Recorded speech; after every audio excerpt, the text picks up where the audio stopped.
545થી 560 સુધીના જે સ્કોર છે એવા વિદ્યાર્થીઓને અથવા એનાથી ઉપરના વિદ્યાર્થીઓને ગવર્મેન્ટ મેડિકલ કોલેજ મળવાની શક્યતાઓ છે, સંભાવનાઓ છે।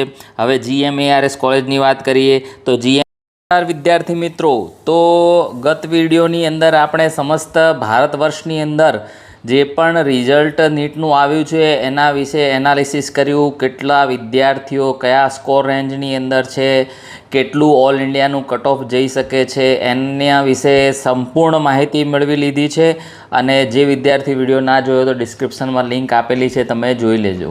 હવે આ વિડીયોની અંદર આપણે ગુજરાતના વિદ્યાર્થીઓ, ગુજરાતના કટ ઓફ અને કયો વિદ્યાર્થી કેટલા સ્કોરમાં કેટલા વિદ્યાર્થીઓ છે એના વિશે માહિતી મેળવીશું। તો ગુજરાત રાજ્ય નીટ UG 2026 તો ટોટલ વિદ્યાર્થીઓ 68,333 વિદ્યાર્થીઓએ નીટની એક્ઝામમાં અપિયર થયા હતા। લગભગ રજિસ્ટ્રેશન એ 79,000 વિદ્યાર્થીઓનું થયું હતું, પરંતુ 10,000થી ઉપર વિદ્યાર્થીઓ ગેરહાજર રહ્યા હતા અને ટોટલ 68,333 વિદ્યાર્થીઓ એ નીટની પરીક્ષા આપી હતી અને તેટલા વિદ્યાર્થીમાંથી 38,146 વિદ્યાર્થીઓ એ નીટ ક્વોલિફાય થયા છે। એટલે કે આગામી જે પ્રવેશ પ્રક્રિયા જે છે MBBS, BDS, BHMS અને BMS આ તમામ કોર્સની પ્રવેશ પ્રક્રિયા માટે નીટ ક્વોલિફાય કેટલા વિદ્યાર્થી છે ગુજરાતમાં? 38,146 વિદ્યાર્થીઓ જે છે। હવે ટોપ 100ની અંદર ગુજરાતના 7 સ્ટુડન્ટ છે જેમને 690થી વધુ માર્ક્સ પ્રાપ્ત કરેલા છે।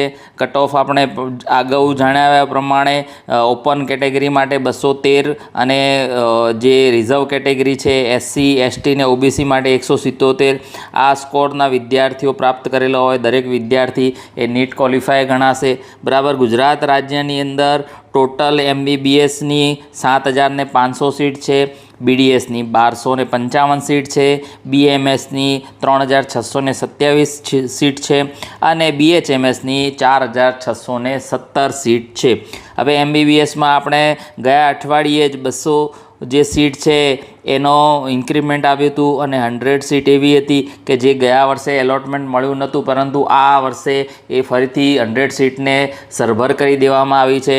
એટલે કે ટોટલ 300 સીટ એ MBBSની કાઉન્સલિંગ પહેલાં જ એનું એનાઉન્સમેન્ટ થઈ ગયું કે એટલી વધી છે। હજુ જેમ જેમ કાઉન્સલિંગ સ્ટાર્ટ થશે તેમ લગભગ બીજી 300 સીટ એ MBBSની વધી શકે એવી સંભાવનાઓ છે, શક્યતાઓ છે। કાઉન્સલિંગ પ્રક્રિયા શરૂ ટૂંક જ સમયમાં થઈ જશે। ઓફિશિયલ જે આપણી વેબસાઇટ છે એ ઓફિશિયલ વેબસાઇટ ઉપર તેનું નોટિફિકેશન પણ આવી ગયું છે અને એના અનુલક્ષીને જે દસ્તાવેજ એટલે કે પ્રમાણપત્રોની જરૂર છે એના વિશે પણ આપણે વિડીયો બનાવી લીધો છે અને એની પણ લિંક એ ડિસ્ક્રિપ્શનમાં આપેલી છે કે શું લાયકાતનું ધોરણ શું નક્કી કર્યું છે, તેમજ દસ્તાવેજ કયા જોઈશે અને અમુક નવા નિયમો આવ્યા છે એના વિશે પણ એ વિડીયોની અંદર ચર્ચા થયેલી છે। તો તમે એ વિડીયો જોઈ શકો છો અને એના વિશે માહિતી મેળવી શકો છો। આપણે ગુજરાતના વિદ્યાર્થીઓ માટે એક વેબસાઇટ બનાવી છે arkadmission.com વેબસાઇટ। એ વેબસાઇટ ઉપર તમે આપણી જે ગુજરાતની પ્રવેશ પ્રક્રિયા જે છે એ પ્રવેશ પ્રક્રિયાની સંપૂર્ણ માહિતી મેળવી શકો। તેની સાથે સાથે આગામી 2026માં શું કટ ઓફ રહી શકે છે અને તમારા ગુણના આધારિત તમને કઈ કોલેજ મળી શકે એવી શક્યતાઓ છે, સંભાવનાઓ છે એના વિશેનું જે પ્રેડિક્ટર છે એ પ્રેડિક્ટર પણ આપણે મૂક્યું છે। તેમજ સાથે સાથે જેટલા પણ કોર્સ છે આ તમામ કોર્સને ચાલતી કોલેજની ડિટેલ આપેલી છે, તેમજ કોલેજની સાથે સાથે એનું ફી સ્ટ્રક્ચર છે, એનું કટ ઓફ છે, એનું સીટ મેટ્રિક્સ છે, એવી તમામ માહિતી આપેલી છે। તેમજ પ્રવેશ પ્રક્રિયા માટે જે પણ વાલી વિદ્યાર્થીઓને મૂંઝવણ હોય છે એ મૂંઝવણને લગતા તમામ પ્રશ્નો આપેલા છે અને પ્રશ્નોનો જવાબ એ ખૂબ જ સરળ ભાષાની અંદર આપેલો છે। તો તેવા વિદ્યાર્થીઓ એ પ્રશ્નોના જવાબ વાંચશે તો પણ તેમને સોલ્યુશન મળી શકશે। તો અવશ્યથી આ વેબસાઇટનો ઉપયોગ કરજો, તમને યોગ્ય લાગે તો આ વેબસાઇટની મુલાકાત લેજો। હવે ગુજરાતની અંદર શું કટ ઓફ રહી શકે છે આ આંકડાઓના અનુસાર આ વર્ષે ગુજરાતનું શું કટ ઓફ રહી શકે એના વિશે થોડી ચર્ચા કરી લઈએ। તો જે ગવર્મેન્ટ કોલેજ છે, ગવર્મેન્ટ કોલેજ લાસ્ટ 2025માં 522 માર્ક્સે એડમિશન મળ્યું હતું, એટલે કે જે ઇસિક મેડિકલ કોલેજ છે એના અંદર 522 માર્ક્સે એડમિશન મળ્યું હતું, પરંતુ 2026ની અંદર આ ગુણાંક છે જે છે એ સ્કોર 550 અરાઉન્ડ થઈ શકે એમ છે.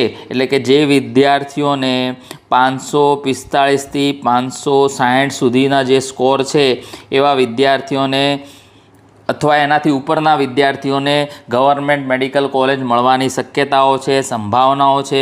હવે GMERS કોલેજની વાત કરીએ તો GMERSના જે ગવર્મેન્ટ કોટા છે લાસ્ટ યર 484 માર્ક્સે અટક્યું હતું.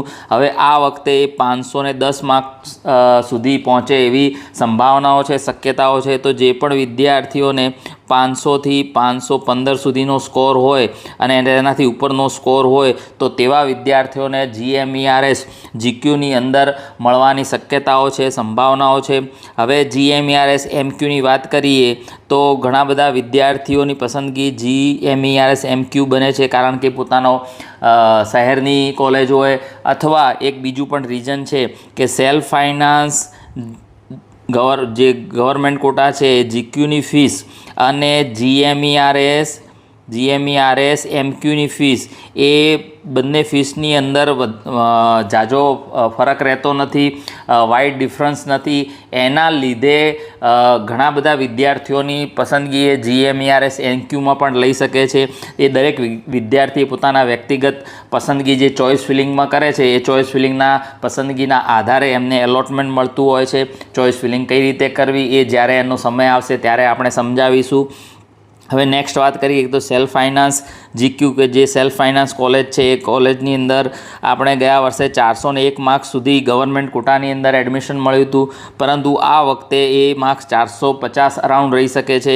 એટલે જે પણ વિદ્યાર્થીઓને 440થી 460 સુધીનો સ્કોર અથવા તેનાથી વધુ સ્કોર હોય તો તે વિદ્યાર્થીઓને સેલ્ફ ફાઇનાન્સ ગવર્મેન્ટ કોટામાં મળવાની શક્યતાઓ છે. હવે સેલ્ફ ફાઇનાન્સ મેનેજમેન્ટ કોટાની વાત કરીએ તો ગયા વર્ષે 144 માર્ક્સે પણ મેનેજમેન્ટ કોટામાં એડમિશન મળ્યું હતું, પરંતુ આ વખતે એ માર્ક્સ એ 250 અરાઉન્ડ જઈ શકે છે.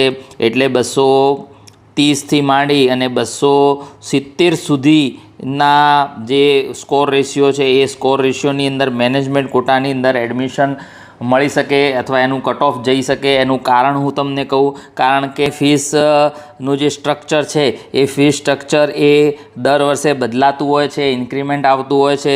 તો એની જે આપણી ગવર્મેન્ટની જે ફીસ રેગ્યુલેટરી ઓથોરિટી જે છે એના ઓફિશિયલ વેબસાઇટ ઉપર એનું અપડેટ આવશે. જ્યારે પણ અપડેટ આવશે તેના વિશે માહિતી મેળવીશું.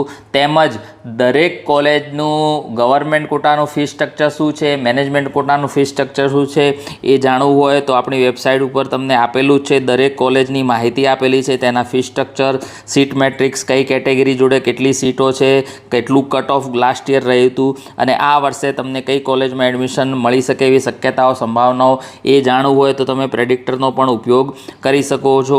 હવે જે આપણી ગુજરાતની ઓફિશિયલ વેબસાઇટ છે એ official website admission committee for professional medical course કોઈપણ પ્રવેશ મેળવવા માટે એટલે કે MBBS BDSની પ્રવેશ પ્રક્રિયા શરૂ થઈ ગઈ છે, જેનું ઓફિશિયલ નોટિફિકેશન પણ આવી ગયું છે.